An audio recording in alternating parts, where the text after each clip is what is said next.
Every friendship, it all starts with a simple hello. And in Polish, you've got two main ways to do this. And knowing which one to use, well, that's your first cultural win. Let's get right into it. Okay, first up is the friendly, kinda all-purpose greeting, cześć. Now, I know the spelling can look a little intimidating, but trust me, it's basically one quick sound, sh. This is your casual go-to word for friends and informal settings. And here's a little pro tip. It works for hi when you show up and bye when you leave. Super efficient, right? So, how are we gonna make that one stick? Easy. Let's use a little memory trick. Just imagine you're surprised by a pop quiz and you shout, it's a test, a cześć. Go on, say it out loud, cześć. Perfect. See? That sound is now totally locked in your brain. Now, what about those more formal situations? For that, you're going to need dzień dobry. This is your key for showing respect. It's actually made of two simple words, dzień, which means day, and dobry, which means good. And here's the best part. The word is its own mnemonic. It literally just means good day. It's as simple as that. This is the phrase you'll use when you walk into shops, restaurants, or when you're greeting anyone who's older than you. It's a sign of politeness that will be very, very much appreciated. So here's the deal. The really crucial point is picking the right greeting for the right situation. Cześć is your friendly, casual key for your friends and people your own age. Dzień dobry is your respectful, more formal key for shops and elders. Getting this right? It shows you understand the culture, not just a few words of the language. Alright, so you can say hello. Awesome. Now let's build on that with the two golden words of politeness. Seriously, Poles really value good manners, and these next two words are basically your passkey to being a fantastic and gracious guest in their country. Okay, this one is a big one. Dziękuję. It means thank you. And believe me, you'll be using it all the time. The pronunciation is roughly dziękuję. Come on, let's try to lock that sound in. To remember this, I want you to picture someone handing you a very unique-looking cookie. What do you say? Thank you for the dzień cookie. That sound, dzień cookie, is so close to dziękuję. See? Now it's completely unforgettable.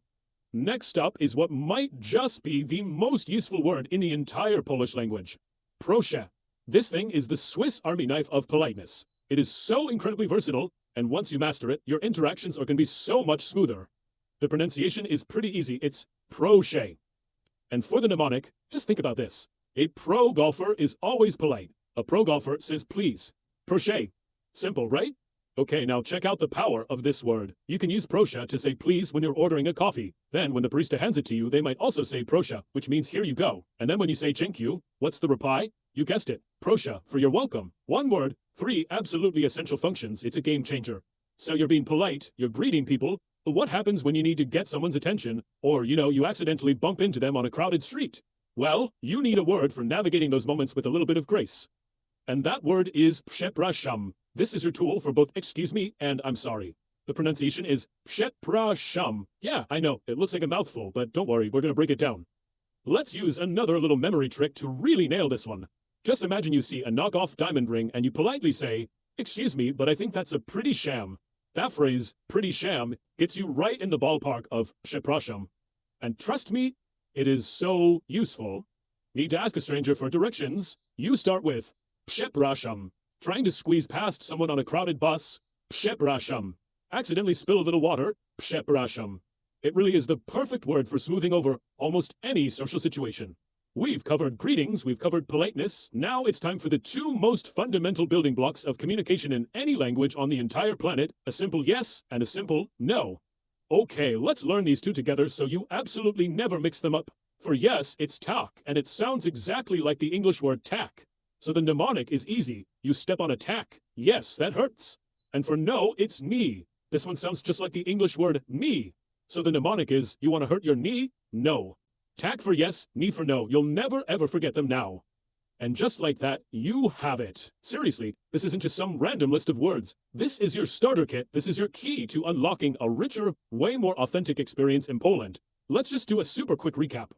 Just look at this toolkit. You can greet people casually with cześć and formally with dzień dobry. You can show gratitude with dziękuję and handle pretty much any polite exchange with the amazing proszę. You can navigate any situation with przepraszam, and you can answer any basic question with tak or nie. You are officially ready. So, you are armed with the essentials. You have the mnemonics to remember them forever. The only thing left to do is actually use them. So imagine yourself there, on a beautiful street in Krakow, or maybe Warsaw. You walk into a little bakery. You have the words. So my question to you is, what are you going to say first?